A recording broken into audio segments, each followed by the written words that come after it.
খুলতেই দেখি আমি নিজেই দাঁড়িয়ে আছি, চোখ দুটো ফাঁকা, মুখে কোনো ছায়া নেই। এরপর থেকেই গ্রামটা বদলাতে শুরু করল। মানুষজন আমাকে এড়িয়ে চলতে লাগল, কেউ আর চোখে চোখ রাখে না। দোকানদার একদিন বলল, আপনাকে তো গত সপ্তাহে দেখিনি, অথচ আমি প্রতিদিনই সেখানে যাচ্ছিলাম।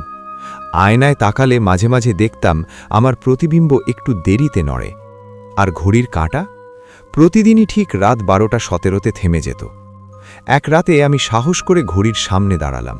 ঠিক যখন কাঁটা থামল, ঘরের আলো নিভে গেল, দরজাটা নিজে থেকেই খুলে গেল, আর আমি দেখলাম ঘড়ির ভেতরে আরেকটা ঘর, বিশাল, অন্ধকার।